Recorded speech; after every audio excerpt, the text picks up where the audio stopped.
तीसरा जो सवैया है कि मोर पखासिर ऊपर राखियों, गुंजक माल गरे पहिरोंगी, ओढ़ी पीताम्बर लैलकुटी बन, गोधन ग्वारिन संग फिरोंगी, भावत सोई जस मेरो रस खान, सो तेरे कहे सब स्वांग करोंगी, या मुरली मुरलीधर की अधरान धरी अधरान धरोंगी।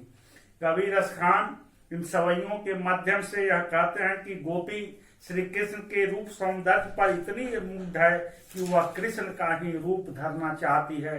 इसलिए वह कहती है कि मैं सिर के ऊपर मोर पंखों का वह मुकुट लगा लूंगी, गले में कुंज फूलों की माला मैं पहन लूंगी, पीताम्बर ओढ़ लूंगी और हाथ में लाठी और कंबल के संग गायों को चराती फिरूंगी। रसखान जी कहते हैं कि गोपी कहती है कि मुझे तो कृष्ण का वही रूप अच्छा लगता है और इसलिए हे सखी, मेरे कहने से मैं ग्वाले कृष्ण का सारा स्वांग मैं करूंगी, किंतु उस मुरलीधर की मुरली को जो उसके अधरों पर रहती है, मैं उसके अधरों पर उस मुरली को कभी भी नहीं धरूंगी। मुरली सदा कृष्ण के होठों से लगी रहती है। गोपियां समझती है कि कृष्ण की गोपियों की अपेक्षा मुरली प्रिय है। वह उसे होठों से लगाए रहते हैं, उसे चूमते हैं। यह सुख गोपियां भी पाना चाहती है, पर मुरली बीच में आ जाती है। इसीलिए गोपियों को मुरली से सौतिया डाह है और स्वांग भरने में वे मुरली को होठों से नहीं लगाना चाहती। यहाँ रसखान जी ने श्री कृष्ण के रूप स्वरूप का चित्रण जिसे गोपी अपनाना चाहती है, मुरली के प्रति गोपियों के मन में ईर्ष्या की भावना है। अनुप्रास और यमक अलंकार का सर्वश्रेष्ठ उदाहरण है। सवैया छंद है और इस सवैये की भाषा ब्रज भाषा है। चौथा जो सवैया है, कानन पै अंगुरी रही बो, जब ही मुरली धुनि मंद बजई हो, मोहन तानन सोरस खानी, अटा चढ़ी गोधन गए हों तो गई हों, तेरी नहीं सिगरे ब्रज लोगनी, काली को कितने समुझई हो, माई रिवा मुख की मुस्खानी, संहारी न जइहन न जइहन न जइहन। जब कृष्ण मंद मंद बांसुरी बजाएंगे तो मैं उसे नहीं सुनूंगी, अपने कानों में उंगली डाल लूंगी। वह अटारी पर चढ़कर फागुन का लोकगीत गाएं तो गाएं, लेकिन मैं उसे नहीं सुनूंगी।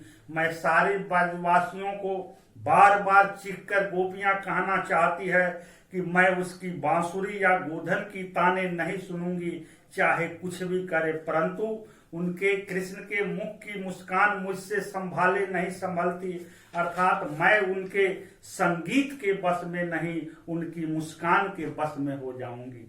एक सखी दूसरी सखी से कहती है कि हे सखी, कृष्ण का मुखमंडल वैसे ही आकर्षक है। कृष्ण शब्द का अर्थ होता है कर्ष्यति कृष्ण, जो किसी को आकृष्ट कर ले उसे हम कृष्ण कहते हैं।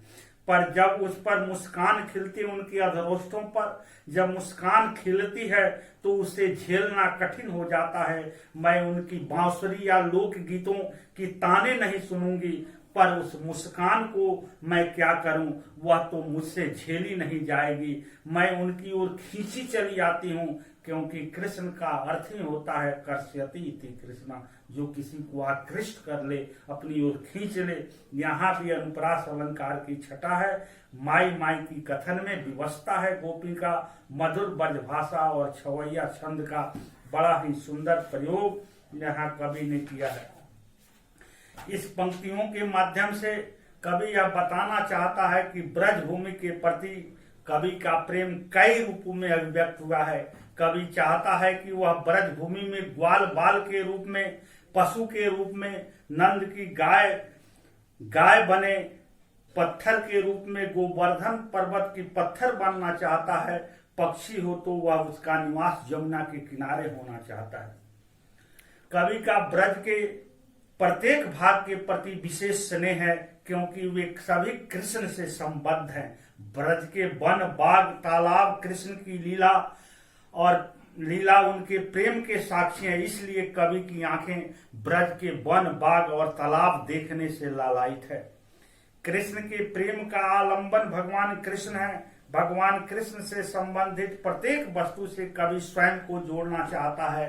अतः जब बात कृष्ण की लाठी और कंबल की आती है तो कृष्ण के रूप सौंदर्य के भी प्रतीक हैं, जो सदा आराध्य कृष्ण के स्पर्श में ही रहे हैं। कवि उन पर अपना सब कुछ न्यौछावर करने के लिए तैयार हो जाता है। चौथे पद के द्वारा यह बताने सखी गोपी से कहती है कि जिस प्रकार कृष्ण और मुकुट और गुंजों की माला गले में कृष्ण की सुंदरता को बढ़ा देते हैं, वैसे भी तुम भी स्वांग करने के लिए उनका पीतांबर, अगर स्वांग करना है तो पीतांबर ओढ़ लो। गोपियां कहती है कि मैं ग्वाल बालों के साथ पीतांबर होकर जंगल में गाय चरानों के लिए घूम सकती हूँ, लेकिन कृष्ण उसे इतने प्रिय हैं कि वह उनके सभी रूप धारण करने के लिए गोपियां तैयार हो जाती है। लेकिन वह मुरली को अपने अधरों पर गोपियां धारण करना नहीं चाहती, क्योंकि यह मुरली कृष्ण से उसे दूरी कर देती है। इसलिए इस कारण गोपियां कृष्ण की मुरली से ईर्ष्या ग्राह करती है। कृष्ण का जीवन पशु पक्षी और पहाड़ के साथ पूर्णतः संबद्ध रहा है। यह चारों सवैयों का मूल्य भाव यही है। और दूसरे क्लास में हम लोग इसके आंसर प्रश्न उत्तर के बारे में पढ़ने का प्रयास करेंगे।